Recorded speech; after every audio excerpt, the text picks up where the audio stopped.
Suami bilang dia sibuk rapat penting, dan tidak bisa diganggu. Jangan nelpon terus, aku sedang bekerja, katanya ketus. Aku menutup telepon dengan tenang. Dia tak tahu, aku sedang berdiri di depan pintu kamar hotelnya. Dan waktu ku buka. Halo sahabat pendengar yang berbahagia. Semoga kita semua selalu diberikan kesehatan, kesuksesan, dan umur panjang.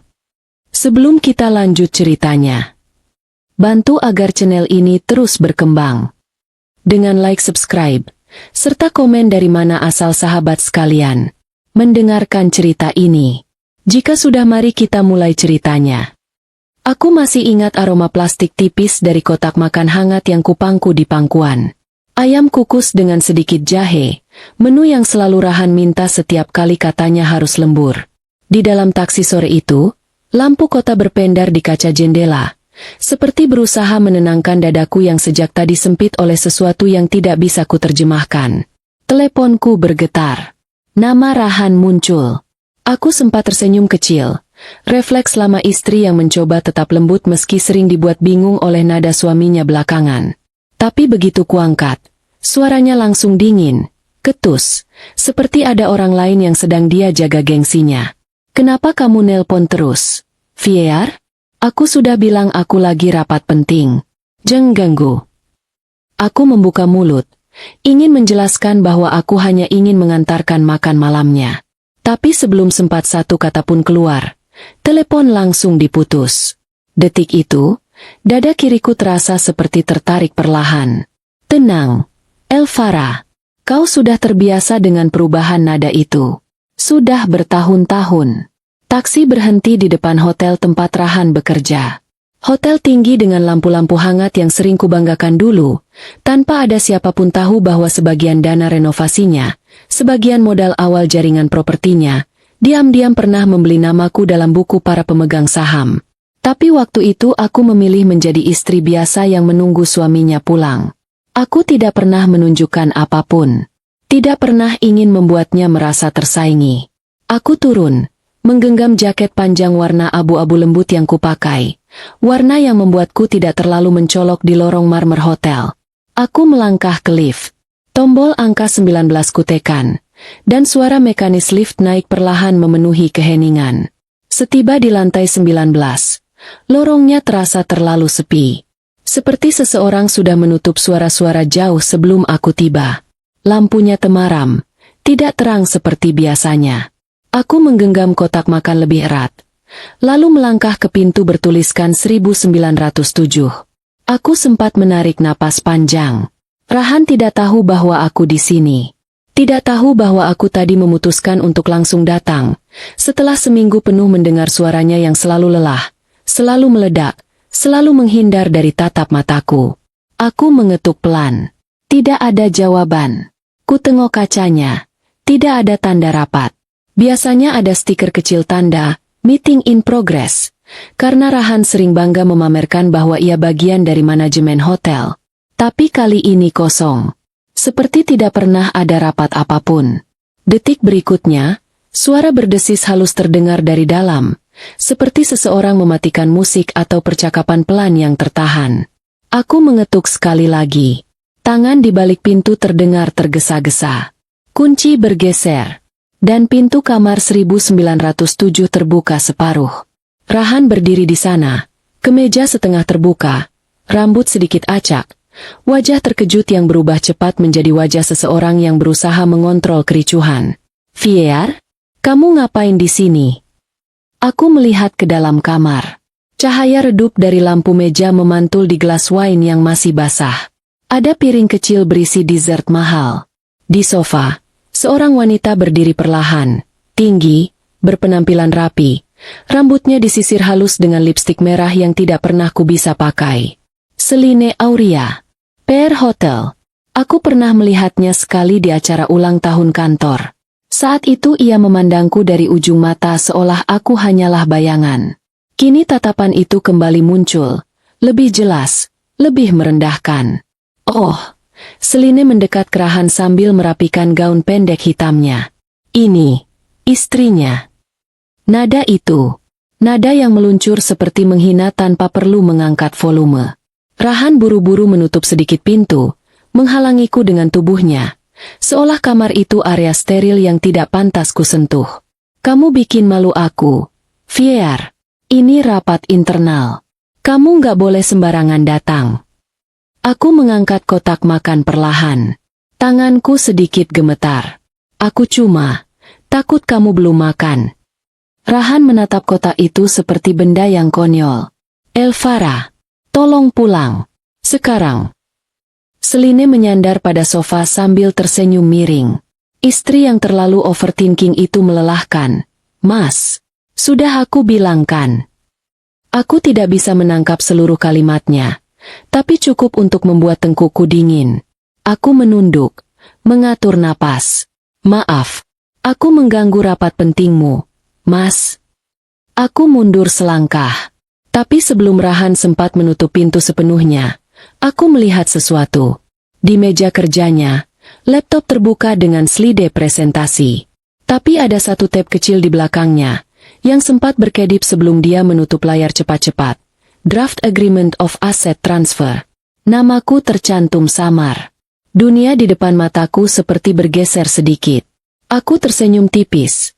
Senyum yang lebih merupakan refleks mempertahankan sisa harga diriku daripada kebahagiaan. Maafkan aku. Ulangku pelan.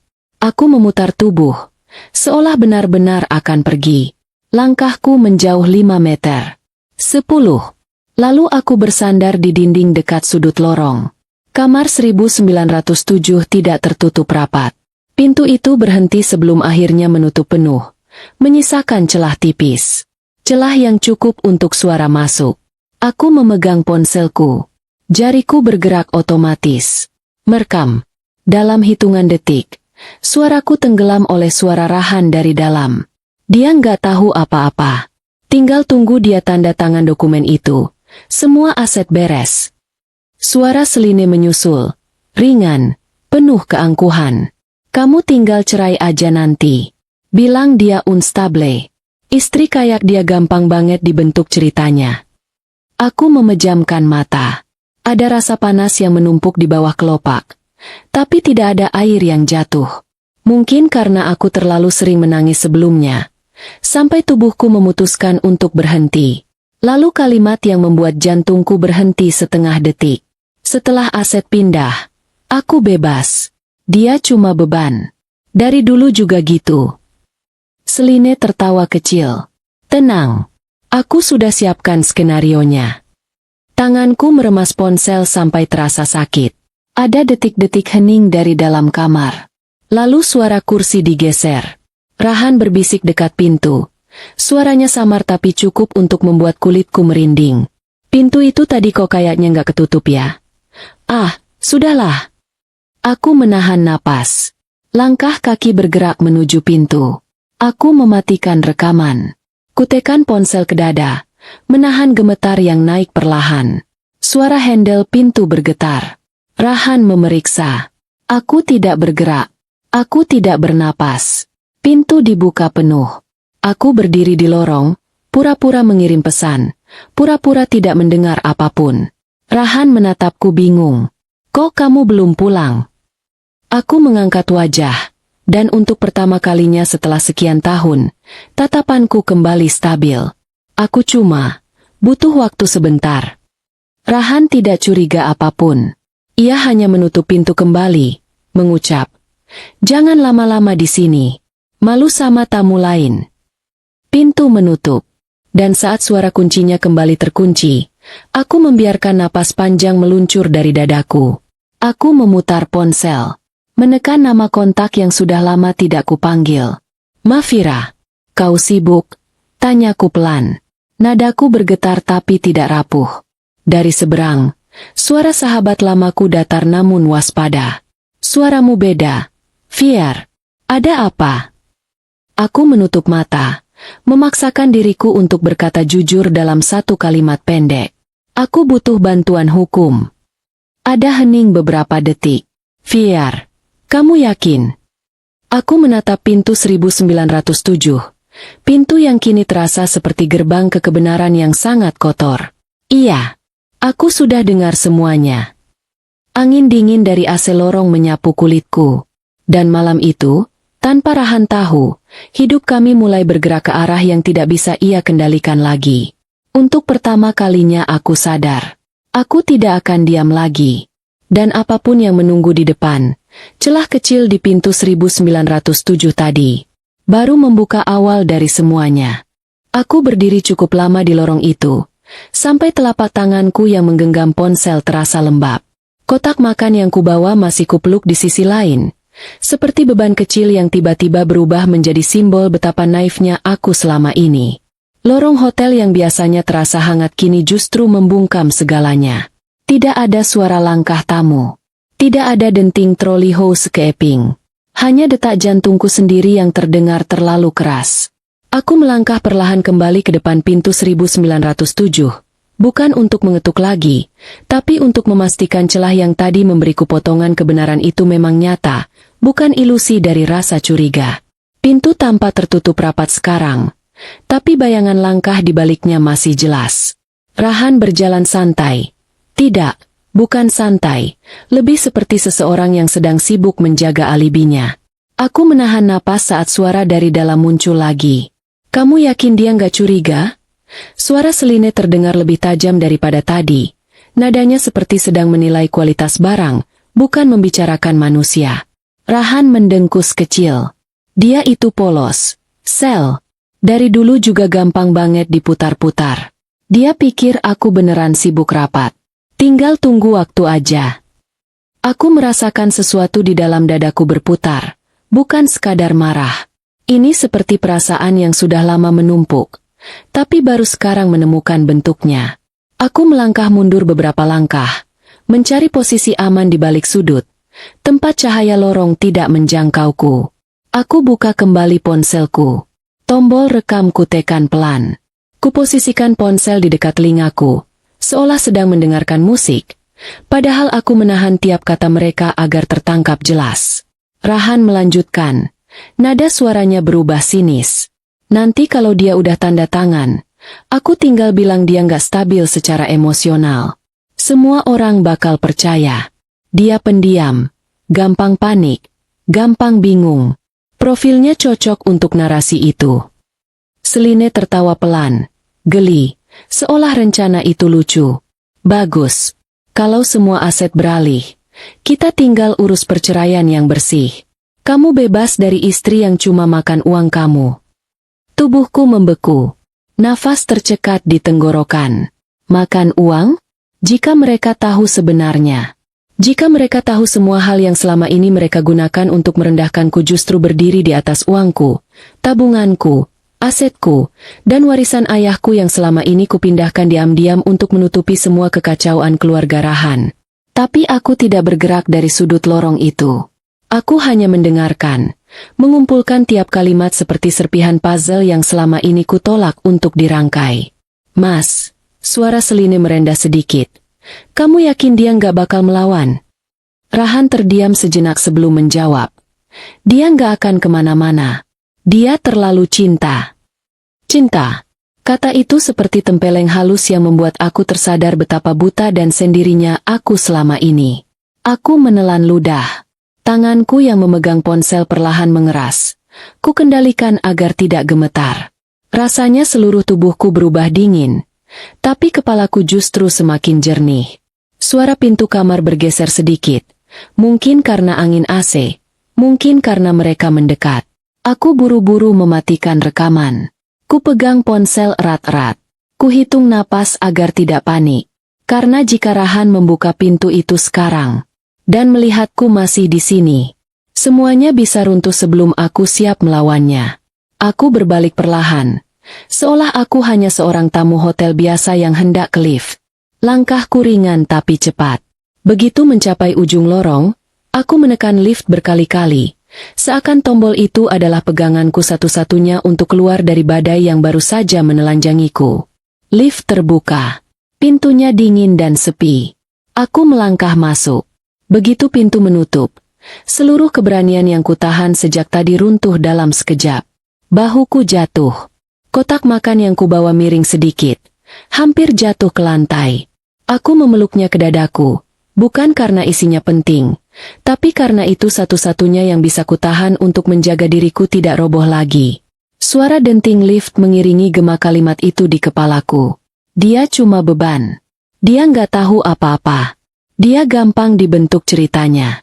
Aku menarik napas panjang, mencoba mengatur denyut jantung yang tidak beraturan. Ketika lift sampai di lobi, aku keluar sambil menunduk. Lorong menuju pintu depan hotel terasa panjang sekali. Ada dua resepsionis yang menatapku sekilas, tapi mereka tidak melihat apapun yang terjadi di lantai 19. Tidak mendengar dua manusia yang ingin meruntuhkan hidupku. Tepat di luar pintu putar hotel, angin malam menyentuh wajahku. Dan barulah aku menyadari sesuatu. Tangan kiriku masih menggenggam ponsel. Di dalam ponsel itu, rekaman pertama dari kebenaran yang sudah bertahun-tahun memenjarakanku tanpa aku sadari. Aku membuka layar. Ada notifikasi panggilan tak terjawab dari Mafira, sahabat lamaku. Kutekan nomor cepatnya. Ia menjawab dalam 2 detik. Fier, kamu keluar dari hotel? Apa kamu baik-baik saja? Tidak ada yang bisa kusembunyikan dari nada suaranya. Ia tahu aku sedang goyah. Aku mendengar semuanya. Maaf. Suaraku pecah, tapi aku segera menahannya. Semuanya. Dari seberang, napas Mafira terdengar berubah pendek. Fier, dengarkan aku. Kamu harus tenang. Kamu sudah punya bukti. Jangan kembali ke kamar itu. Jangan konfrontasi. Kita harus hitung langkah. Aku mengangguk meski ia tidak bisa melihatku. Taksi lewat di depanku. Tapi kali ini aku tidak bergerak. Aku menatap ke arah gedung hotel yang menjulang. Hotel yang selama ini dianggap rumah kedua bagi Rahan. Tempat ia merasa jadi pria hebat. Tempat ia menyembunyikan rencana menjatuhkanku. Tapi belum sempat aku membuka suara, teleponku berbunyi lagi. Nama di layar membuat langkahku berhenti. Arvid Laksana, CEO Grup Properti. Orang yang dulu sangat dihormati ayahku. Seseorang yang tidak pernah meneleponku sembarangan. Tanganku bergetar. Ku pencet tombol hijau. Selamat malam, Ibu Elvara. Suaranya stabil, dalam, dan tidak pernah salah mengukur situasi. Besok ada rapat direksi penting. Saya ingin mengundang Anda hadir sebagai pemegang saham keluarga. Aku menutup mata. Setitik keberanian, yang selama ini terkubur, pelan-pelan naik ke permukaan. Malam ini, suaraku bergetar halus. Saya siap, Pak. Baik. Ada jeda singkat sebelum ia menambahkan. Saya sudah mendengar beberapa hal tentang perilaku seseorang di internal kami. Jangan khawatir. Besok, semua akan jelas. Telepon terputus. Aku menatap layar ponsel, dan untuk pertama kalinya sejak pintu 1907 terbuka, rasa takutku berubah menjadi sesuatu yang lain. Ketenangan. Kekuatan yang datang dari luka yang akhirnya berhenti kupung kiri. Aku memegang kotak makan di tanganku, bekal yang seharusnya jadi bentuk sayang seorang istri. Kini terasa seperti hadiah terakhir yang kuberikan kepada pernikahan yang sebenarnya sudah lama mati. Aku melangkah ke tepi trotoar. Taksi berhenti. Ku ketuk jendela, masuk, dan memberi alamat rumah. Butuh beberapa menit sebelum pandanganku benar-benar stabil. Dan pada saat taksi melaju menjauh dari hotel, aku tahu satu hal. Besok, bukan hanya pintu 1907 yang akan terbuka. Pintu hidupku akhirnya akan terbuka juga. Begitu pintu rumah tertutup di belakangku, suasana sepi itu justru terdengar lebih bising daripada keributan apapun. Tidak ada suara televisi, tidak ada langkah Rahan, tidak ada aroma parfum maskulin yang biasanya memenuhi ruang tamu. Hanya keheningan. Keheningan yang membuat pikiranku kembali menayangkan ulang suara-suara dari kamar 1907.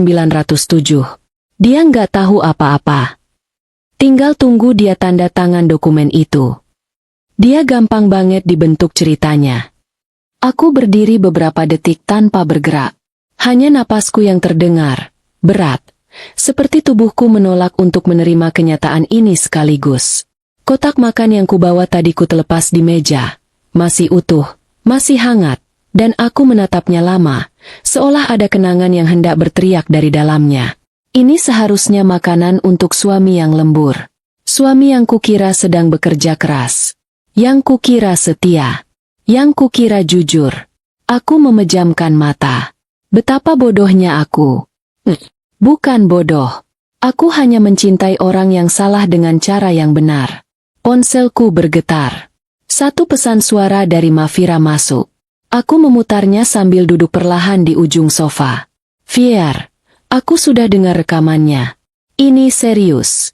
Jangan menangis sendirian. Kita akan urus semuanya. Tapi kamu harus tetap tenang. Besok pagi aku datang ke rumahmu. Kita bicarakan langkah-langkah hukumnya. Aku mengangguk walau ia tak melihat. Iya, maaf. Mataku terarah ke sebuah map coklat yang sudah lama kusimpan di laci meja kerja kecil di sudut ruangan. Map itu seperti magnet bagi pandanganku. Aku bangkit, melangkah pelan, dan menariknya keluar. Isinya, tumpukan bukti transfer, sertifikat saham, dokumen warisan ayah yang pernah kuabaikan karena memilih fokus menjadi istri. Dan catatan kecil berisi strategi investasiku yang selama ini menopang gaya hidup keluarga suami tanpa mereka sadari. Setiap lembar rasanya seperti menamparku pelan. Ini semua milikmu, Fier. Dan mereka menganggapmu beban? Lalu aku menemukan satu lembar kertas lainnya, yang tidak kukenali. Dokumen itu tipis, tapi dengan logo perusahaan di pojok kanan atas. Tulisannya halus. Oh, tanggalnya baru. Terlalu baru. Formulir persetujuan pengalihan aset, kuasa pengelolaan. Ada tanda pembuka kecil di bagian tanda tangan. Untuk dilengkapi oleh istri. Napas panas keluar dari dadaku. Jadi ini yang ingin Rahan selipkan sebagai administrasi KPR? Ini yang katanya, cuma perpanjangan asuransi? Dari balik kepalaku, suara Seline tiba-tiba muncul seperti gema. Setelah aset pindah, kamu tinggal cerai. Bilang dia unstable. Tanganku meremas pinggir kertas itu sampai kusut. Aku memaksakan tubuhku untuk tetap tegak. Jika aku jatuh sekarang, aku akan kehilangan kesempatan untuk mengatur langkah. Jadi, aku duduk kembali. Kutata semua dokumen di meja. Malam semakin larut. Jam dinding menunjukkan pukul 23.30. Tapi pikiranku justru semakin jernih. Tidak ada lagi kabut yang biasanya menutupi logikaku karena perasaan. Rahan, Seline, hotel, aset, kebohongan, rencana menjatuhkanku. Semua itu mulai membentuk pola. Pola yang selama ini kuabaikan karena aku terlalu sibuk menyangkal kenyataan. Pintu rumah kembali bergeming oleh keheningan. Sampai tiba-tiba ponselku berbunyi lagi. Nomor Rahan. Aku mematung. Tubuhku terasa dingin. Telepon itu berdering sekali. 2 kali. Pada dering keempat, aku angkat. Bukan karena ingin mendengarnya, tapi karena aku ingin tahu nada apa yang akan ia gunakan sekarang. Fier, kamu udah dirumahkan? Suaranya tenang. Sangat berbeda dari apa yang kutangkap beberapa jam lalu di kamar hotel. Maaf tadi aku agak keras. Tadi rapatnya tegang banget. Kamu bikin aku kehilangan konsen. Aku menatap kosong dinding depanku. Suara ini, suara yang berusaha terdengar hangat, sekarang justru lebih menyeramkan daripada suaranya tadi di kamar. Mas lagi di mana? Tanyaku pelan. Masih di hotel. Rapat belum selesai. Rapat, kata yang dulu ku percaya seperti mantra kerja keras. Kini terasa seperti penghinaan. Karena di balik kata itu, ia menyembunyikan wanita lain, rencana lain, hidup lain. Aku menarik napas tipis. Mas, jangan pulang terlalu malam. Iya, kamu tidur dulu. Jangan mikir apa-apa. Telepon ditutup. Bibirku bergetar kecil, ingin tertawa, tapi tak ada suara yang keluar. Jangan mikir apa-apa. Itulah yang mereka inginkan dariku. Dari dulu, aku mematikan semua lampu ruang tamu, menyisakan lampu meja kecil. Kemudian duduk di kursi dekat jendela sambil memandangi gelapnya halaman rumah. Dalam keheningan itu, aku baru sadar, Ada ketenangan aneh yang muncul ketika seseorang akhirnya berhenti menyangkal kenyataan. Ponselku bergetar lagi, kali ini dari Mafira. Satu pesan singkat. Viear, jangan tanda tangani apapun yang dia berikan. Apapun. Aku menutup layar. Kepalaku perlahan menunduk. Karena pesan itu datang terlambat beberapa bulan. Aku menatap map yang kusut di meja. Kertas yang tadi kutemukan masih terbuka. Dan tiba-tiba potongan memori itu muncul. Beberapa minggu lalu, di hari ketika aku sangat lelah, Rahan menyodorkan beberapa dokumen sambil berkata santai. Ini cuma administrasi KPR. Viear, tanda tangan aja di sini. Aku ingat menandatangani beberapa lembar. Terlalu cepat, terlalu percaya, terlalu ingin semuanya selesai supaya aku bisa menyiapkan makan malam. Jantungku berdebar kencang sekarang. Karena saat itu, aku tidak sempat membaca semuanya. Mataku perlahan melebar. Tanganku bergerak gemetar membuka berkas itu lagi, mencari tanda kecil, mencari jejak tinta, mencari kepastian yang paling kutakuti. Dan ketika kutemukan satu halaman dengan bentuk tanda tanganku di pojok bawah, dadaku seperti diremas dari dalam. Mungkin aku baru saja menemukan potongan teka-teki yang paling menghancurkan. Atau mungkin, ini hanyalah permulaan dari apa yang sebenarnya sudah direncanakan jauh sebelum malam 1907 terbuka. Pagi itu rumahku terasa asing. Seakan dinding-dinding yang dulu melindungiku kini berdiri sebagai saksi bisu dari kebodohan yang tidak pernah kusadari. Rasanya aku bangun di dunia yang sama sekali baru. Atau mungkin dunia yang sama, hanya saja mata dan hatiku baru saja dibuka paksa. Aku duduk di meja makan dengan map coklat terbuka di depanku. Di dalamnya, tanda tanganku seolah menyala seperti luka yang tidak bisa kuabaikan. Tinta biru itu adalah bukti bahwa aku pernah begitu percaya sampai lupa menjaga diriku sendiri.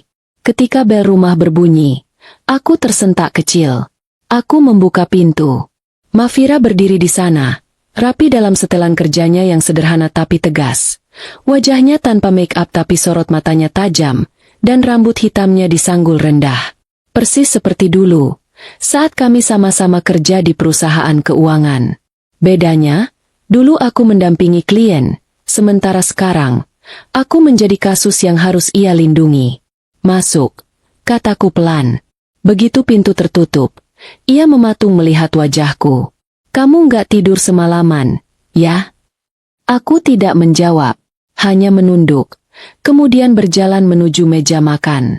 Mafira mengikuti di belakangku. Saat ia melihat tanda tanganku di atas halaman pengalihan aset itu, tatapannya mengeras. Ia mengambil berkas itu dengan dua jari, seperti sedang memegang barang bukti kriminal. Viear, kapan kamu tanda tangan ini? Aku menatap kosong meja. Suaraku hampir tak terdengar. Beberapa minggu lalu, waktu aku lagi kecapean, dia bilang cuma KPR. Mafira menutup matanya sejenak, mengatur emosi profesionalnya. Astaga, Viear, ini bukan dokumen biasa. Ini kuasa pengelolaan aset. Dan, lihat ini. Ia menunjuk bagian kecil di bawah tanda tanganku. Bagian ini memberi wewenang padanya untuk bertindak atas nama kamu dalam beberapa keputusan finansial besar. Aku menelan ludah. Berarti, apakah dia sudah bisa mengambil? Tidak sepenuhnya. Mafira memotong, menatapku tegas. Untungnya kamu masih pemilik sah asetnya. Dan kita bisa membekukan semua aksesnya sebelum ia memanfaatkan tanda tangan ini. Tapi Viear, ini serius. Aku tidak bisa menahan gemetar di ujung jari. Aku benar-benar jadi selemah itu, ya? Mafira duduk di sampingku. Bukan lemah. Terlalu percaya. Itu hal yang berbeda. Dan itu yang justru mereka manfaatkan. Aku diam. Karena dalam diam itulah luka paling dalam sering muncul. Mafira mempelajari berkas-berkas lain. Dokumen saham. Bukti transfer ke keluarga mertua. Bukti bahwa aku membayar cicilan rumah, utang konsumtif, renovasi rumah, bahkan operasi ayah mertua. Semua dengan duniaku sendiri. Aku sudah bilang dari dulu, gumamnya lirih. Kamu tidak boleh menyerahkan semua kendali hukum ke dia. Aku pikir, itu akan membuat dia merasa dihargai sebagai kepala keluarga, sahutku. Vieira, kamu sudah melakukan terlalu banyak untuk orang yang bahkan tidak menghargai keberadaanmu. Aku menatap jendela. Sinar matahari masuk pelan ke ruang tamu, tapi tidak memberi hangat apapun. Sekarang kita harus cepat, kata Mafira sambil bangkit. Aku akan kirim surat ke bank untuk membekukan semua akses rekening gabungan. Kita harus cek aset-aset di bawah namamu. Kita harus laporkan rencana penipuan ini. Dan Vieira, ia menatapku penuh belas tapi tetap tegas. Kamu harus siap. Ini akan panjang. Aku mengangguk. Aku siap. Aku tidak tahu apakah itu kebohongan kecil untuk diriku sendiri atau kebenaran yang baru lahir pagi ini. Yang jelas, aku tidak punya pilihan untuk kembali bodoh. Baru saja Mafira akan merapikan dokumen. Ponselku berbunyi. Nama di layar. Rahan. Aku dan Mafira saling menatap. Angkat, kata Mafira pelan. Aku ingin dengar nadanya. Tanganku dingin ketika mengangkat telepon. Halo, Mas. Elvara? Kamu di rumah, kan? Suaranya dibuat lembut. Seolah semalam tidak pernah ada rencana untuk menyingkirkanku dari hidupnya. Iya, di rumah. Kemarin kamu pulang begitu aja. Kamu nggak apa-apa? Kamu nggak ngambekan? Kalimat itu menusuk telinga. Ngambek. Seolah aku anak kecil yang salah diberi permen. Seolah rencana penghancuran pernikahan ini hanya masalah kecil. Enggak. Aku baik-baik saja, Mas. Nadaku sengaja datar. Oke, dengar ya. Hari ini aku ada rapat penting banget sama jajaran atas. Aku mungkin ada kesempatan naik jabatan. Seline ikut bantu persiapan presentasi aku. Aku melihat mata Mafira langsung menyipit. Tapi kamu jangan datang, ya. Lanjut Rahan. Kamu di rumah aja. Jangan bikin aku malu di depan mereka. Aku menutup mata sejenak. Ia selalu begitu. Selalu takut reputasinya rusak. Selalu takut aku memalukan. Padahal, dia tidak tahu bahwa aku akan datang juga. Tidak sebagai istri, tapi sebagai pemegang saham. Baik, Mas. Jawabku halus. Rahan terdengar lega. Oke. Nanti malam aku kabarin kalau sudah kelar. Telepon ditutup. Mafira menghela panjang. Astaga, Vieira. Dia benar-benar nggak tahu kamu sudah merekam semuanya. Aku menggeleng pelan. Bagus, jawab Mafira. Kita akan pakai ketidaktahuannya itu. Ia merapikan semua dokumen, memasukkannya ke dalam map hitam yang ia bawa. Sekarang ganti baju. Yang rapi, yang elegan, yang tidak pernah dia bayangkan akan kamu kenakan. Aku menelan udara pelan. Aku akan hadir di rapat direksi itu, ya. Kamu bukan sekadar hadir, kata Mafira. Ia mendekat, meletakkan tangannya di pundakku. Kamu akan duduk di kursi yang selama ini dia banggakan. Kursi yang sebenarnya jauh lebih pantas diduduki olehmu. Aku mengangguk. Aku berdiri dan menuju kamar. Begitu pintu kamarku tertutup, aku bersandar pada daun pintu. Seragam kebiasaanku. Baju rumah sederhana, kaos longgar, celana santai, tiba-tiba terasa seperti kulit lama yang harus kutinggalkan. Di lemari, gaun biru tua yang sudah lama tidak kupakai seolah memanggilku. Gaun itu pemberian ayahku saat aku lulus sebagai analis keuangan terbaik beberapa tahun lalu. Gaun yang pernah kubanggakan sebelum aku memutuskan menjadi istri yang sepenuhnya membaur di kehidupan Rahan. Aku menyentuh kainnya. Untuk pertama kalinya, rasanya aku ingin dipandang sebagaimana aku sebenarnya. Bukan sebagai istri penurut. Bukan sebagai perempuan yang dianggap tidak tahu apa-apa. Bukan sebagai beban. Tapi sebagai seseorang yang berhak atas hidupnya sendiri. Saat aku mulai bersiap, satu pikiran muncul di kepalaku. Pikiran yang membuat dadaku berdebar bukan karena takut, tapi karena kejelasan yang baru. Besok, ketika aku duduk di ruang rapat itu, semua topeng akan jatuh, termasuk topengku sendiri. Pagi menjelang siang itu udara terasa terlalu tenang, seperti dunia sengaja menyembunyikan badai yang akan pecah tak lama lagi. Aku berdiri di depan cermin, merapikan gaun biru tua yang sudah bertahun-tahun tidak kusentuh. Warnanya menegaskan posturku, memberi bayangan baru yang bahkan aku sendiri hampir tak kenal. Lebih tegas, lebih dewasa, lebih berharga. Kusisir rambut panjangku dan mengikatnya rapi ke belakang. Bukan untuk terlihat mewah, tapi untuk menunjukkan bahwa hari ini aku datang bukan sebagai istri yang selalu menunduk, melainkan seseorang yang memiliki suara sah dalam perusahaan besar yang dulu dibangun bersama ayahku dan partnernya, Arvid Laksana. Suara pesan masuk memecah keheningan kamar. Dari Mafira. Mobilku jemput kamu jam 12:05. Kita datang tepat sebelum rapat dimulai. Dari Arvid. Ibu Elvara, kehadiran Anda sangat dinantikan.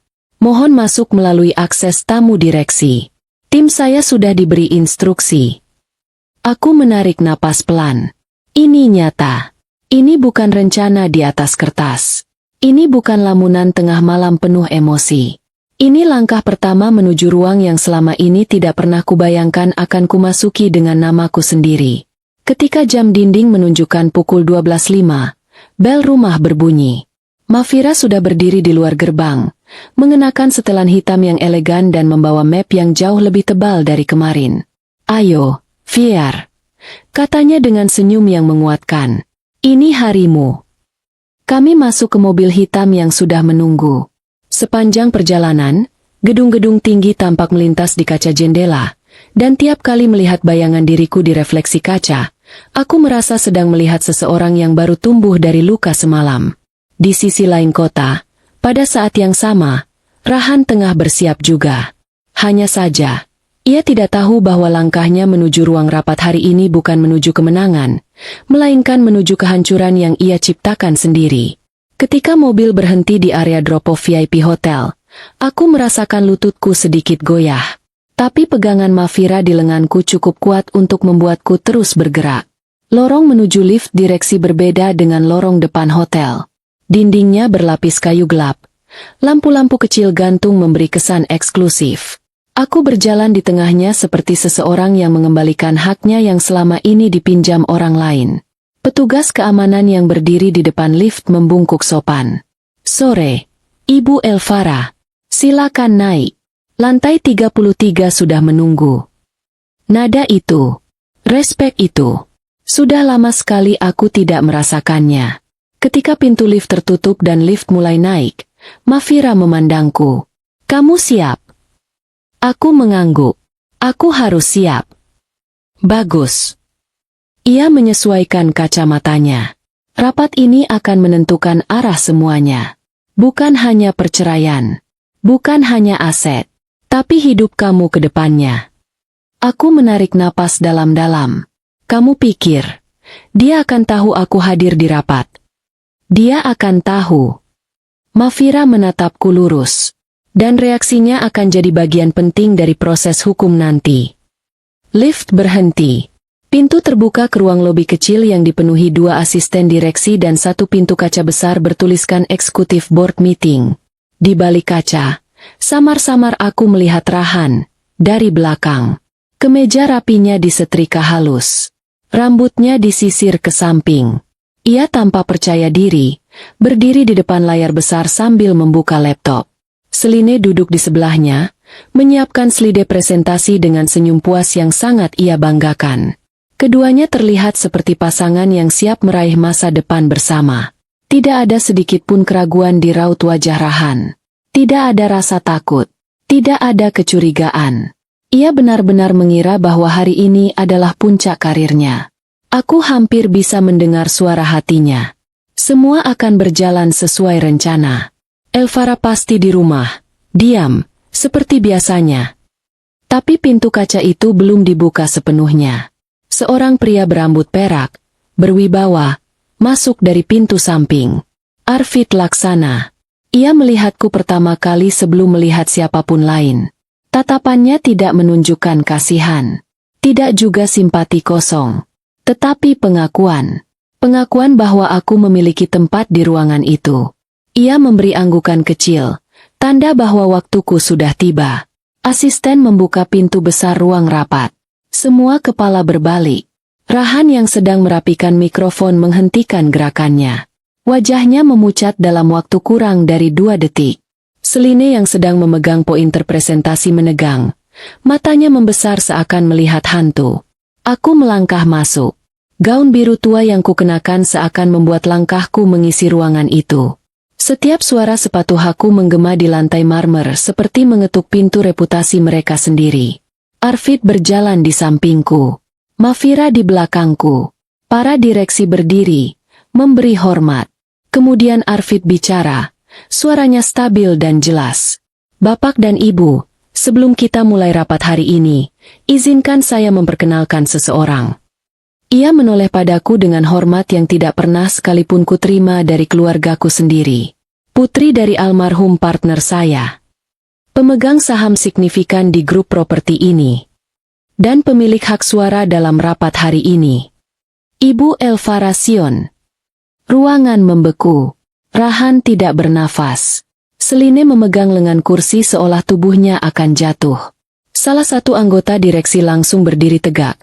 Seakan baru saja menyadari kesalahan mereka selama ini meremehkan nama yang tidak pernah muncul di permukaan. Aku menatap Rahan. Ia membuka mulut kecil sekali, tanpa suara.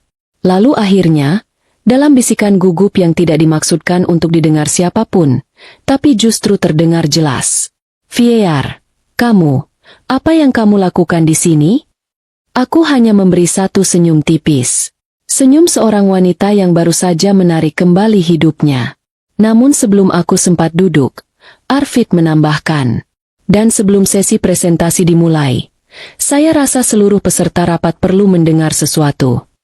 Ia memberi sinyal kecil pada asistennya. Lampu ruangan sedikit diredupkan. Speaker ruangan menyala. Dan kalimat pertama dari rekaman semalam, rekaman dari balik pintu kamar 1907, mulai terdengar. Dia nggak tahu apa-apa. Tinggal tunggu dia tanda tangan dokumen itu. Semua aset beres. Aku melihat wajah Rahan runtuh perlahan, seperti bangunan megah yang fondasinya ternyata rapuh. Tapi rekaman itu baru dimulai. Dan ruangan itu akan menyaksikan seluruh kebenaran. Rekaman itu bergema di ruang rapat yang luas. Ruangan dengan panel kayu mahal, layar LED raksasa, dan meja panjang tempat para petinggi perusahaan duduk dengan aura wibawa yang biasanya tak tergoyahkan. Tapi sekarang, wibawa itu tercampur ketegangan yang hampir bisa kurasakan di kulitku. Dia gampang banget dibentuk ceritanya. Suara Seline yang terdengar meremehkan memenuhi speaker. Beberapa direksi saling berpandangan. Seorang wanita parubaya berbisik ke koleganya dengan nada tak percaya. Lalu rekaman berlanjut. Setelah aset pindah, aku tinggal cerai. Bilang dia unstable. Rahan spontan melangkah maju. Pak Arvid, ini pasti salah paham. Itu cuma. Diam, Rahan. Suara Arvid meluncur tegas. Lebih dingin dari marmer meja rapat ini. Rahan membeku. Aku duduk perlahan di kursi yang sengaja disediakan di samping Arvid. Kursi seorang pemegang saham, bukan lagi kursi tamu. Seline, yang sejak tadi menunduk dengan tangan gemetar, kini mengangkat wajah perlahan. Tapi ketika rekaman mencapai bagian terakhir, dia cuma beban. Wajahnya benar-benar kehilangan warna. Semua mata tertuju pada Rahan dan Seline. Beberapa direksi terlihat jijik. Ada yang mencatat sesuatu di tab mereka. Ada yang menggeleng pelan, kecewa. Dan aku duduk di sana, melihat semua kulminasi dari rasa sakitku berubah menjadi bukti yang tak bisa dibantah. Rekaman berhenti. Hening menggantung. Hening panjang. Hening yang menunggu pecahnya sesuatu. Arvid menatap Rahan. Tatapannya seperti seseorang yang menyadari ia salah menilai karakter bawahannya selama ini. Saudara Rahan, ucap Arvid perlahan. Bisakah Anda menjelaskan apa maksud dari rekaman itu? Rahan membuka dan menutup mulutnya beberapa kali seperti ikan yang terlepas dari air. Pak, itu cuma candaan. Saya dan Selin hanya candaan. Arvid mencondongkan tubuh ke meja. Anda menggiring istri Anda sendiri agar menyerahkan asetnya dengan tipu daya. Anda berselingkuh di fasilitas perusahaan. Anda menyusun skenario untuk mencoreng reputasi keluarga pemegang saham. Anda menyebut warisannya sebagai beban. Rahan langsung pucat. Ia melirikku panik. Seolah dalam sekejap dirinya baru sadar bahwa aku bukan lagi sosok yang bisa dibentak lalu tunduk. Fier, bilang sesuatu. Jelasin ke mereka. Jelasin kalau kamu salah paham. Namun kata-katanya terputus ketika Arvid menyela tajam. Saudara Rahan. Ia mengetuk meja sekali. Apakah Anda tahu bahwa istri yang Anda rencanakan untuk jatuhkan ini, selama ini menopang keuangan keluarga Anda? Ruangan terdengar gemerisik kecil. Rahan berputar menatapku, ekspresi bingung, lalu marah, lalu panik. Aku membuka map di depanku, mengeluarkan beberapa lembar bukti transfer. Saya membayar cicilan rumah, kataku pelan. 2 tahun terakhir. Beberapa direksi terhenyak. Saya juga menutup utang konsumtif orang tua Mas. Aku menyebutnya, Mas, bukan, Rahan. Untuk menjaga formalitas. Rahan tersentak. Fier, kenapa kamu omong begitu? Membiayai renovasi rumah yang kamu banggakan pada orang-orang. Aku mengeluarkan bukti berikutnya. Wajahnya semakin pucat. Saya juga membayar modal usaha adikmu, meski kalian bilang itu bantuan dari rekan kerja Mas. Seline menunduk makin dalam, seolah ingin menghilang. Dan aku menatap lurus ke mata suamiku. Saya memiliki saham signifikan di grup properti ini, warisan ayah saya, yang selama ini Mas katakan, tidak ada gunanya. Sebagian direksi langsung memandangku dengan ekspresi baru, campuran antara respek dan keterkejutan karena selama ini mereka tidak menyadari siapa aku sebenarnya. Rahan memijit pelipisnya. Fier, kenapa kamu bawa semua ini ke sini? Kita bisa bicara baik-baik di rumah. Mas ingin bicara di rumah? Tanyaku lirih. Atau Mas ingin menutupinya sebelum semuanya terbongkar? Ia terdiam. Dan itu cukup untuk menjadi jawaban. Arvid berdiri. Kursinya menggeser dengan suara berat yang memotong hening. Rahan Ditya. Nada suaranya berubah formal. Setelah mengevaluasi rekaman, tindakan tidak etis, pelanggaran profesional, serta upaya manipulatif terhadap pemegang saham, Dewan memutuskan untuk memberhentikan Anda dari posisi Anda dengan tidak hormat, efektif hari ini. Seline spontan berdiri. Pak, saya tidak ada hubungannya. Kami juga telah meninjau peran Anda, Saudari Seline Auria, lanjut Arvid tanpa memandangnya. Dan Anda dinyatakan melanggar kode etik perusahaan dan hubungan kerja internal. Mulai hari ini, Anda masuk dalam daftar hitam jaringan grup. Seline menutup mulutnya. Matanya berkaca-kaca, bukan karena menyesal, tapi karena masa depannya runtuh. Rahan menatapku dengan wajah hancur. Fier, kamu sengaja lakukan ini? Kamu mau jatuhin aku di tempat yang paling penting buat aku. Aku terdiam, lalu menjawab perlahan. Aku tidak menjatuhkanmu, Mas. Aku berdiri, perlahan, tegap, tanpa gemetar. Kamu hanya melihat dirimu sendiri jatuh dari ilusi yang kamu bangun selama ini. Rahan memandangku lama sekali, sebelum akhirnya wajahnya berubah, dari marah, ke kecewa, lalu ke ketakutan yang sebenarnya. Ketakutan akan kehilangan semuanya dalam satu hari. Direksi mulai berbisik satu sama lain. Beberapa mencatat. Beberapa memalingkan wajah dari Rahan, tanda bahwa reputasinya sudah mati di ruangan itu juga. Arvid menoleh padaku. Ibu Elvara, jika Anda berkenan, rapat akan kita lanjutkan setelah jeda singkat. Aku mengangguk pelan. Terima kasih, Pak. Aku melangkah keluar ruangan. Tapi ketika pintu kaca tertutup di belakangku dan suara-suara itu menjauh, napasku justru semakin berat. Karena baru saat itulah aku sadar. Rahan belum selesai. Ia tidak akan berhenti begitu saja. Ia tidak akan menerima kekalahannya tanpa perlawanan. Dan langkah kaki cepat yang tiba-tiba terdengar dari balik lorong membuktikan firasat itu benar. Rahan mengikutiku keluar, dengan wajah penuh amarah yang tak lagi bisa ia sembunyikan. Langkah cepat itu memantul di lorong sempit ruang direksi, mendekat, makin mendekat, sampai akhirnya berhenti hanya beberapa langkah di belakangku. Aku tidak langsung berbalik. Nafasku menegang, seperti tubuhku sedang menimbang apakah harus menghadapi badai itu sekarang, atau bersiap disapu olehnya. Fiar! Suara itu terdengar patah, tapi terbungkus kemarahan yang ditahan paksa. Perlahan aku membalikkan tubuh. Rahan berdiri di sana, kemeja rapinya kini kusut. Wajahnya memerah bukan karena lelah, tapi karena egonya baru saja ditelanjangi di depan orang-orang yang paling dia hormati. Seline masih di ruang rapat, tapi aku yakin ia bisa mendengar gema ketegangan ini dari balik dinding. Apa maksudmu melakukan ini? Rahan berbisik keras, suaranya serak, napasnya berat. Di tempat kerja, Fiar. Di depan direksi. Kamu tahu nggak? Kamu baru saja menghancurkan karir aku. Aku menatapnya tanpa mundur. Karir yang dibangun dari kebohongan, Mas. Wajahnya bergerak-gerak, seolah mencari jawaban cepat yang bisa menyelamatkannya, tapi tidak menemukan apa-apa. Aku lagi stres. Kamu harusnya ngerti, katanya. Nadanya tiba-tiba berubah memelas. Aku terjebak. Fiar. Aku panik. Kamu nggak pernah ada buat aku. Fiar, kamu selalu sibuk. Berhenti. Suaraku pelan, tapi menghentikannya seperti tamparan. Aku mendekat satu langkah. Aku selalu ada. Kamu yang tidak lihat. Ia membuka mulut, tapi aku melanjutkan sebelum ia bisa menyusun alasan lain.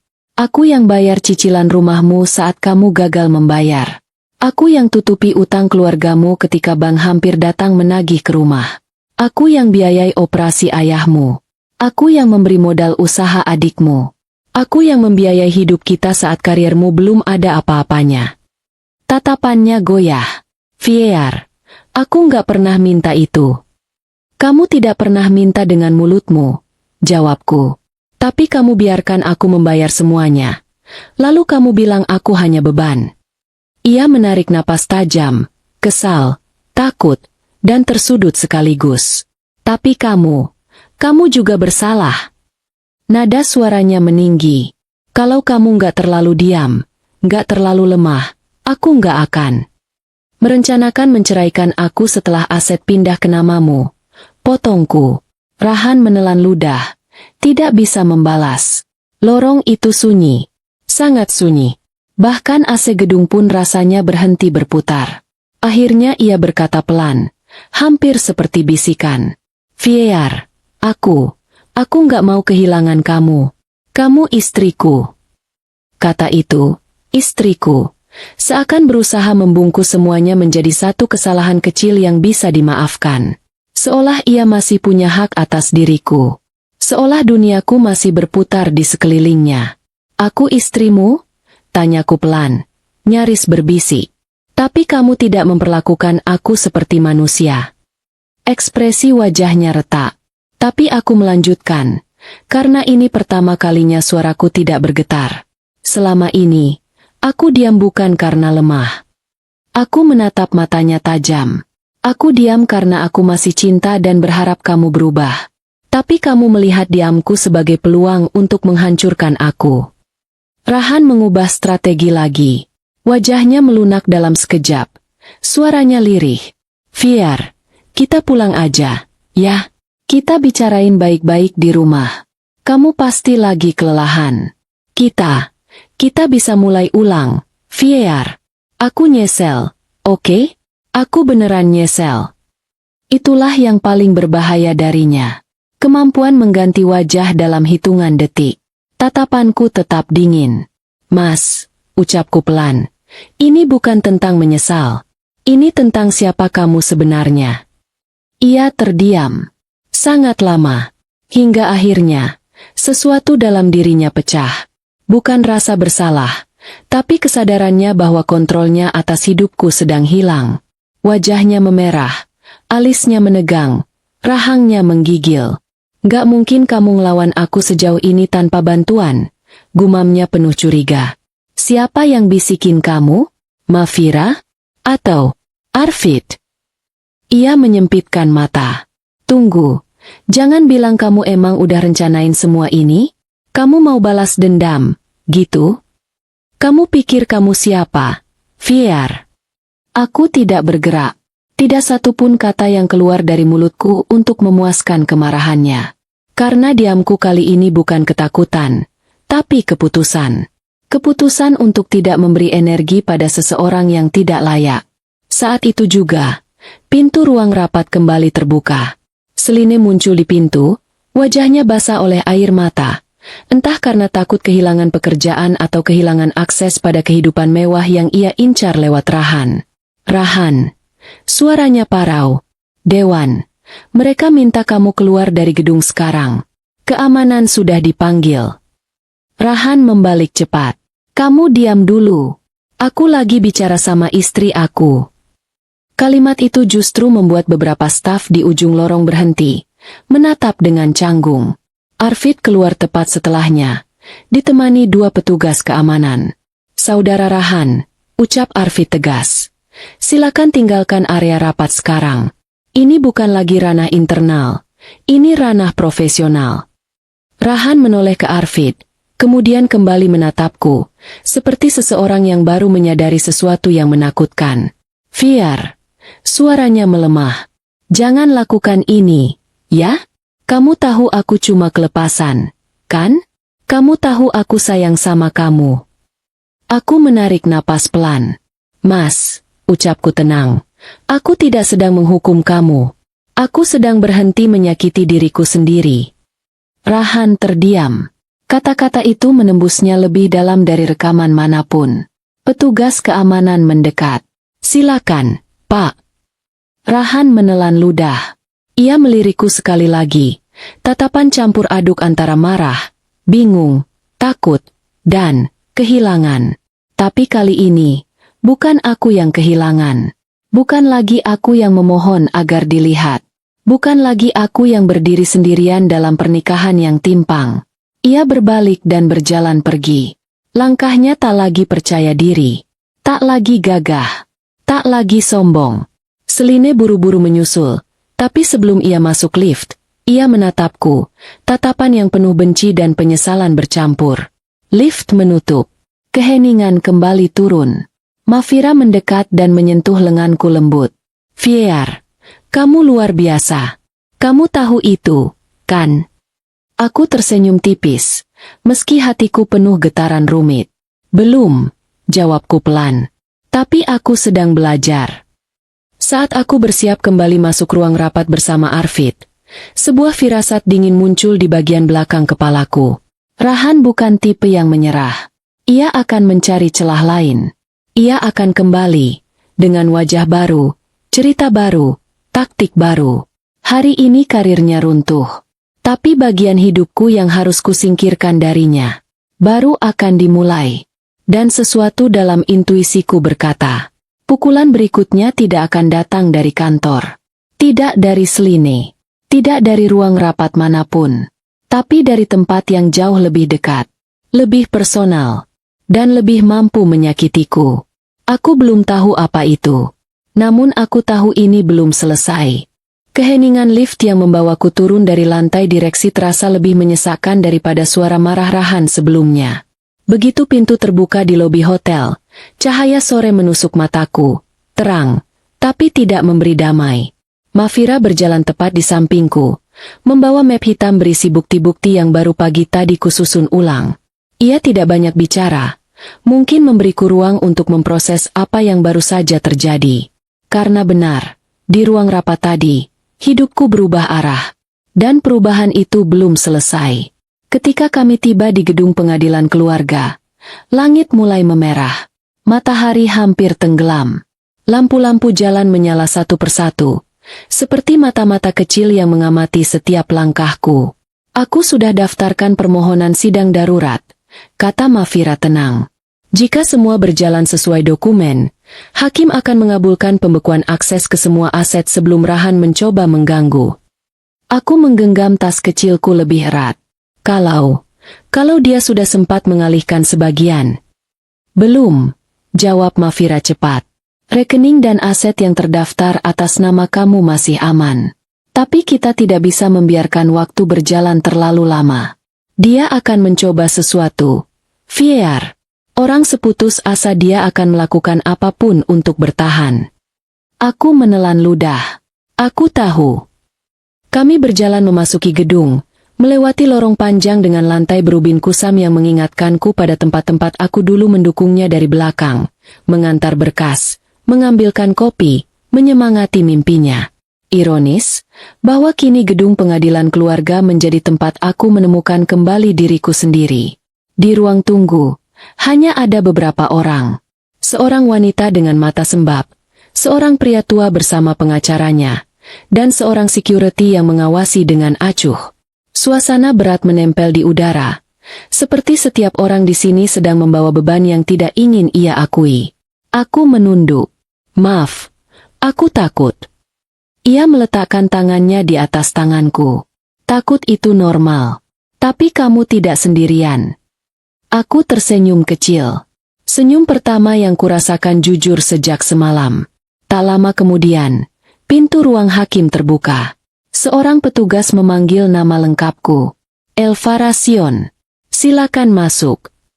Ruang sidang kecil itu terasa sunyi. Lebih sunyi dari hotel ataupun ruang rapat tadi. Hanya ada meja hakim, beberapa kursi, dan bau kertas tua yang menempel di dinding. Hakimnya seorang pria parubaya. Wajahnya tegas tapi tidak keras. Ia menatapku lama sebelum memulai. Ibu Elvara, kami menerima berkas darurat Anda. Banyak hal yang harus ditelaah, tapi bukti-buktinya cukup signifikan. Saya ingin mendengar pernyataan langsung dari Anda.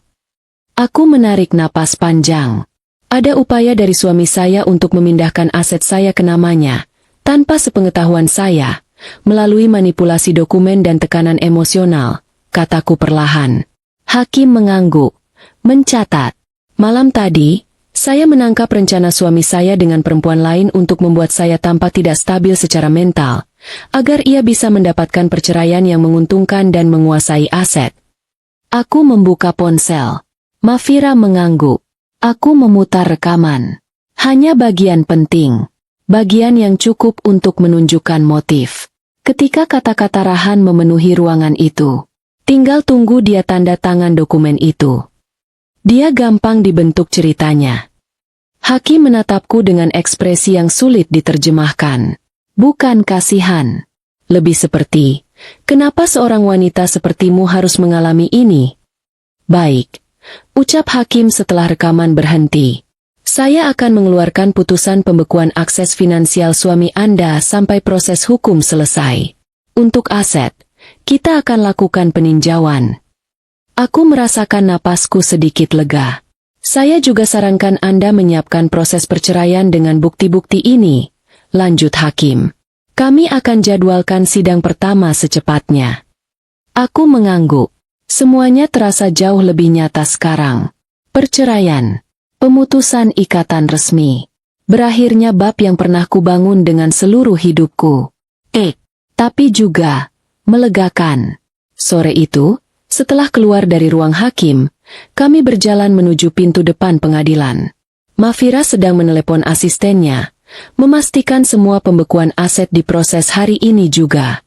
Aku berdiri di tangga depan gedung, memandangi langit yang perlahan berubah gelap. Baru beberapa langkah saja aku merasa lebih bebas. Lebih ringan. Lebih diriku sendiri. Namun kebebasan itu langsung terhenti ketika seseorang memanggilku dengan nada panik. Bu Elvara. Aku menoleh. Seorang laki-laki setengah baya berlari kecil menghampiriku. Ia mengenakan jaket lusuh dan wajahnya penuh kerut kecemasan. Aku mengerjap bingung. Ada apa, Pak? Ia menatapku. Napasnya tersengal. Saya kenal Mas Rahan, katanya pelan. Saya, teknisi yang sering kerja di hotel tempat dia menginap. Aku merasakan detak jantungku melompat. Kenapa? Tanyaku was-was. Ada apa dengan Mas Rahan? Pria itu menelan ludah. lalu berkata dengan suara yang membuat tengkuku langsung dingin. Bu, saya nggak tahu apakah saya boleh bilang, tapi barusan saya lihat Mas Rahan di basement hotel. Dia nggak sendirian. Aku menahan napas. Dengan siapa? Dengan ipar laki-laki ibu, jawabnya. Mereka kayak lagi ribut. Tapi saya dengar cukup jelas. Pria itu menunduk. Wajahnya serius. Kayaknya Mas Rahan nyalahin keluarga ibu. Katanya mereka harus jalanin rencana kedua, karena rencana pertama gagal. Dunia di sekelilingku seolah berhenti. Aku mencoba berbicara, tapi suaraku patah. Rencana kedua? Maksudnya apa, Pak? Pria itu menggeleng pelan. Takut. Saya nggak berani dengar lebih jauh, Bu. Tapi nada mereka, bukan nada orang yang menyerah. Di belakangku, langkah Mafira mendadak berhenti. Aku merasakan bulu kuduku berdiri. Rahan memang kehilangan pekerjaannya. Dia kehilangan reputasinya. Tapi dia belum kehilangan obsesi terbesarnya. Mengambil hidupku, dengan cara apapun yang masih bisa ia kontrol. Dan jika ia sekarang bekerja sama dengan ipar laki-lakiku, maka masalahku bukan hanya perselingkuhan atau aset. Ada sesuatu yang lain. Sesuatu yang jauh lebih berbahaya. Dan saat langit akhirnya gelap sepenuhnya, aku menyadari, pertempuran hari ini hanyalah permukaan. Yang menunggu di bawahnya adalah rahasia keluarga suamiku yang selama ini tidak pernah kubayangkan bisa terseret ke hidupku. Dan mungkin mereka baru saja mulai bergerak. Langit malam menurunkan bayang-bayang panjang di halaman depan gedung pengadilan. Lampu-lampu taman memercikan cahaya kuning pucat, membuat wajah pria teknisi itu tampak semakin tegang ketika ia menunggu reaksiku. Sementara di telingaku, kata-katanya masih berputar seperti gema yang belum menemukan ujungnya. Mereka harus jalanin rencana kedua. Rencana kedua. Suara itu menggema lagi, seolah menempel di tulang belakangku. Aku merasakan tangan Mafira perlahan menyentuh lenganku. Sentuhannya lembut, tapi ada ketegangan halus di baliknya. Seperti seorang pengacara yang tiba-tiba merasakan bahwa kasus kliennya jauh lebih dalam dari yang ia kira. Apa maksudnya rencana kedua? Tanyaku pada teknisi itu. Suaraku nyaris menyerupai bisikan. Pria itu menggeleng, gugup. Saya nggak berani terlalu dekat, Bu. Tapi saya dengar ipar ibu bilang, kita nggak bisa tunggu lagi, dia udah keterlaluan. Terus Mas Rahan jawab, ya sudah, kita pakai cara yang dari dulu Mama suruh. Jantungku berhenti sesaat. Mama suami, ibu mertua, wanita yang sejak awal tidak pernah menerimaku, yang selalu mengatakan aku cuma membawa kesialan, yang selalu mencibirku karena aku terlalu halus, dan nggak bisa jaga suami. Wanita yang diam-diam menerima semua bantuan uangku, tetapi tetap menatapku seolah aku kutukan dalam hidup mereka. Dan sekarang, ada cara yang sudah lama ia siapkan? Mafira langsung maju setengah langkah, memotong situasi. Pak, terima kasih banyak. Kami akan tindak lanjuti informasi ini. Anda sudah sangat membantu. Pria itu mengangguk cepat, lalu pergi dengan langkah kecil yang tergesa. Seolah ia takut telah melakukan sesuatu yang terlalu besar. Begitu pria itu hilang dari pandangan, aku berbalik pada Mafira. Maaf, suaraku pecah. Apa maksudnya semua ini? Apa maksud mereka jalanin cara kedua? Mafira memandangku dengan sorot mata yang tidak ingin ia tunjukkan. Sorot mata seorang pengacara yang mulai merangkai kemungkinan buruk dalam pikirannya. Fiar, kita harus pulang. Kita harus amankan kamu dulu. Kita bahas ini di tempat yang lebih aman. Aku menggeleng. Kalau mereka merencanakan sesuatu? Kalau mereka... Justru itu. Mafira menarik tanganku tegas.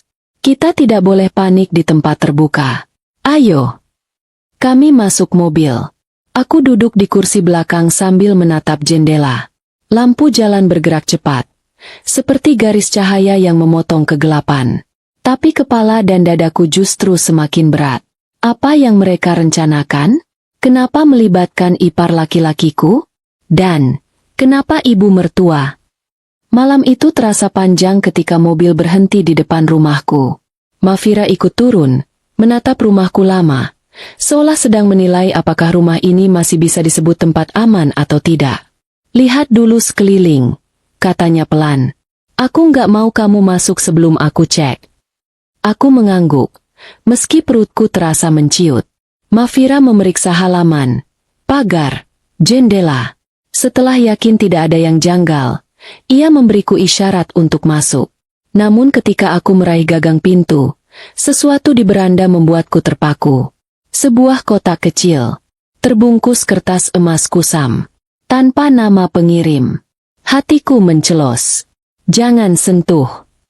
Mafira segera menarik tanganku. Ia memakai sarung tangan tipis dari tasnya, lalu memeriksa kotak itu dari kejauhan. Ini, kelihatannya bukan barang berbahaya, gumamnya. Tapi tetap saja, biar aku yang buka. Ia membuka lipatan kertasnya dengan sangat hati-hati.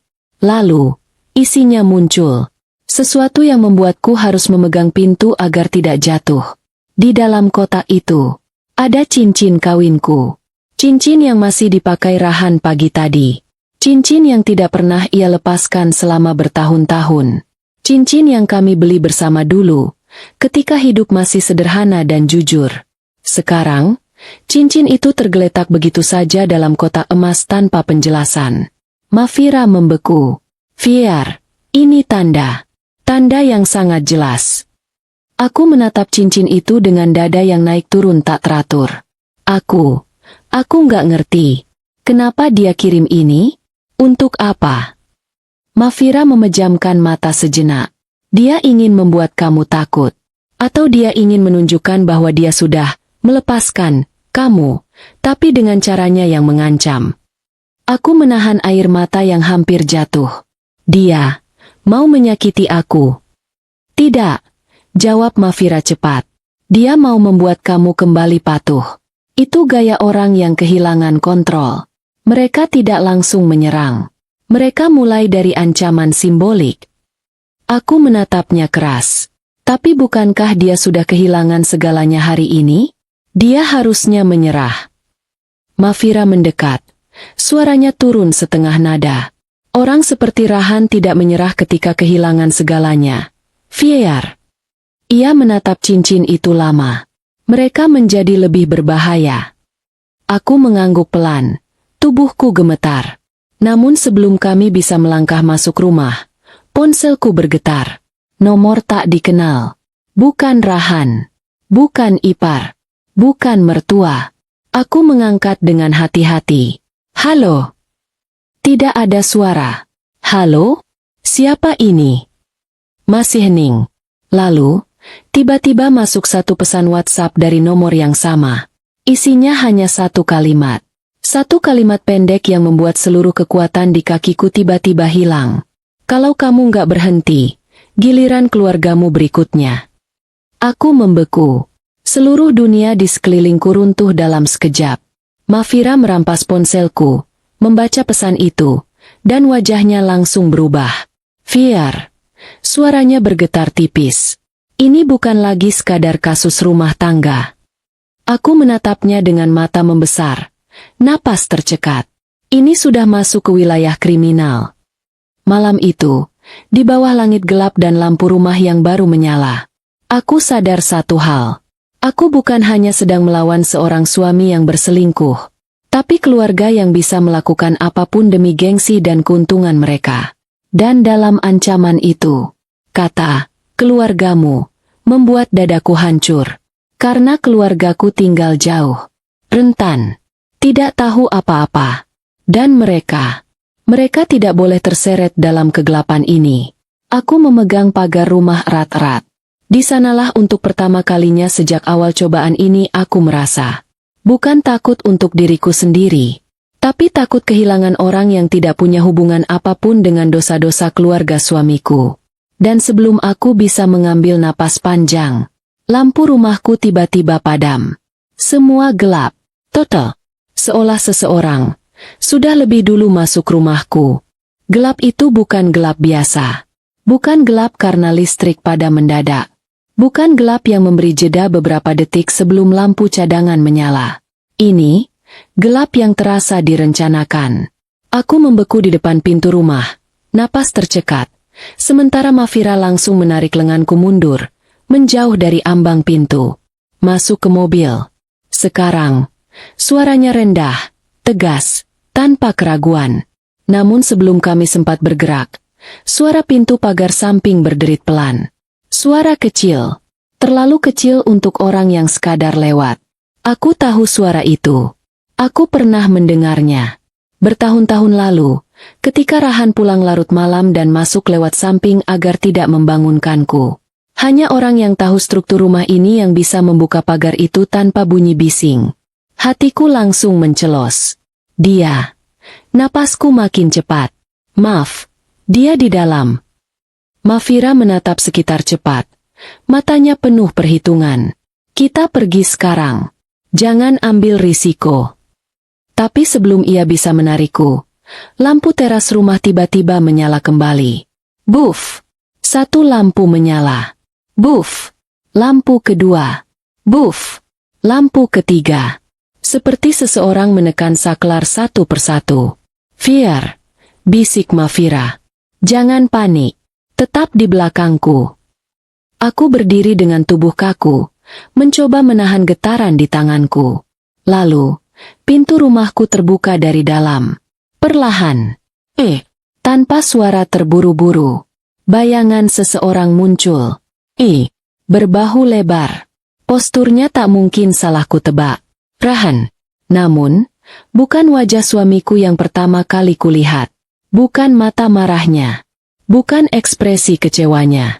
Yang pertama kali muncul adalah benda kecil di tangannya. Merupakan kunci cadangan rumah ini. Kunci yang dulu kuberikan padanya. Kunci yang tak pernah kuminta kembali. Tubuhku langsung lemas. Rahan melangkah ke teras. Wajahnya gelap, bukan karena bayangan, tapi karena campuran marah, terhina, dan keputusasaan yang mulai berubah menjadi kegilaan tipis. Fiar.